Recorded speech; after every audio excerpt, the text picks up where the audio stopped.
মাননীয় প্রধানমন্ত্রী চেয়েছে তামিম যেন ওয়ার্ল্ড কাপে খেলে। তো যে জিনিসটা মাননীয় প্রধানমন্ত্রী পর্যন্ত গড়ালো, সেই জিনিস নিয়ে আমার কাছে মনে হয় না যে আর এরপরে কোনো আলোচনার প্রয়োজন ছিল। সাকিব যেহেতু ক্যাপ্টেন্সি নিয়েছেই, সেই জায়গা থেকে সাকিবই পারতো তামিমকে একটা মেসেজ দিতে বা 1 মিনিট ফোনে কথা বলতে যে আমার এই প্ল্যান আছে, আমি এটা তোর সাথে পরে আলোচনা করব। আমার কাছে মনে হয় এখানে ফুল জিনিসটা এখানে চাপা পড়ে যেত। তো আমার কাছে মনে হয় তামিমকে নিয়ে কিছু কথা আমার পার্সোনালি আমার কাছে মনে হয়েছে সেগুলো বলা উচিত। প্রথমত হচ্ছে তামিমের ক্যাপ্টেন্সি, ওয়ার্ল্ড কাপে না যাওয়ার বিষয়টা পরে আসছি, বাট প্রথমে ক্যাপ্টেন্সি আমার কাছে কোনো অ্যাঙ্গেল থেকেই মনে হয়নি যে তামিমের ক্যাপ্টেন্সি ছাড়া উচিত হয়েছে। এখন তামিম একটা ইস্যুস ছিল, সেটা হচ্ছে ইনজুরি। এখন ইনজুরিটা থাকলে আসলে কিছু করার নাই, এবং ক্লিয়ারলি তার ইনজুরি ছিল।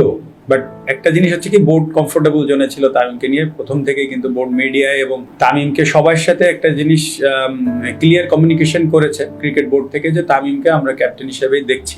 সেই জায়গা থেকে তামিম ক্যাপ্টেন্সি আসলে ছাড়াটা প্রয়োজন ছিল কিনা ইনজুরির সাথে মিলিয়ে, সেটা তামিমই ভালো বলতে পারবে। এবং সেটা যদি কনসিডারের জায়গায় নেওয়া হয়, নেক্সট স্টেপটা তামিমের যেটা ছিল সেটা হচ্ছে যে বোর্ডের কেউ না কেউ তার সাথে কথা বলেছে, এবং কথা বলার পরে সে কিছুটা উত্তেজিত হয়ে যায়, এবং উত্তেজিত হওয়ার পরে সে দলে থাকতে চায়নি। আমি মনে করি যে এটাও একটা ভুল সিদ্ধান্ত ছিল। আমার কাছে মনে হয়নি যে তামিমের ক্যাপ্টেন্সি ছাড়া উচিত হয়েছে। কি জন্য? কারণ বোর্ডও কমফোর্টেবল জোনে ছিল, এবং বোর্ড ক্লিয়ার কমিউনিকেশন সবার সাথে করেছে, মিডিয়ার সাথেও কথা বলেছে তখন কিন্তু একটা জিনিস স্পষ্টভাবে বলেছে যে তামিম ক্যাপ্টেন থাকা নিয়ে ক্রিকেট বোর্ডের কোনো সমস্যা নাই। এখন পয়েন্ট ছিল হচ্ছে তামিমের ইনজুরি। তামিম এই জন্য ইনজুরির কারণে কনফিউজড হয়ে ক্যাপ্টেন্সিটা ছেড়েছে।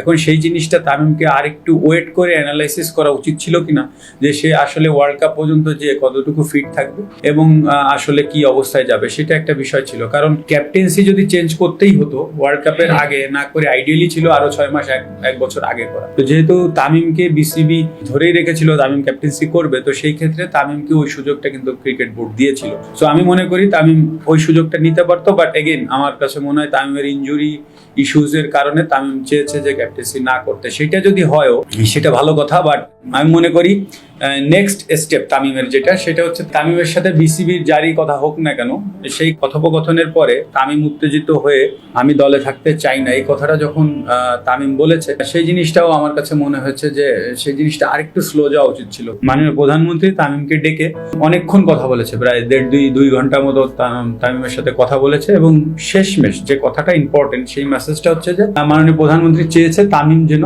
ওয়ার্ল্ড কাপে খেলে। তামিমকে যে আদেশটা করেছিল মাননীয় প্রধানমন্ত্রী, তামিমও তার বহিঃপ্রকাশটা ছিল। তারপরে এসে মিডিয়ায় প্রেস কনফারেন্সে সে কিন্তু বলেছে যে মাননীয় প্রধানমন্ত্রী আমাকে বলেছেন খেলতে, অবশ্যই এরপর আর কোনো কথা নেই, আমি অবশ্যই খেলবো। তো যে জিনিসটা মাননীয় প্রধানমন্ত্রী পর্যন্ত গড়ালো, সেই জিনিস নিয়ে আমার কাছে মনে হয় না যে আর এরপরে কোনো আলোচনার প্রয়োজন ছিল।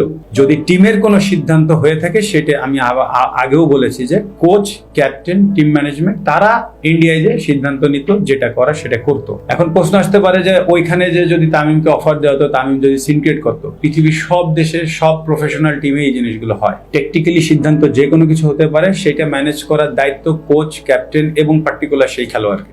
সেখানে যে যদি এমন কিছু হতো তামিমের পছন্দ হচ্ছে না, বা তামিম এমন কোনো সিদ্ধান্ত নিচ্ছে যেটা টিমের ডিসিপ্লিন বা টিমের পরিবেশ নষ্ট হচ্ছে, তো তখন বোর্ড কিন্তু চাইলেই যে কোনো সিদ্ধান্ত নিতে পারে, যেটা আইডিয়ালি হয়ে থাকে সারা পৃথিবীতে।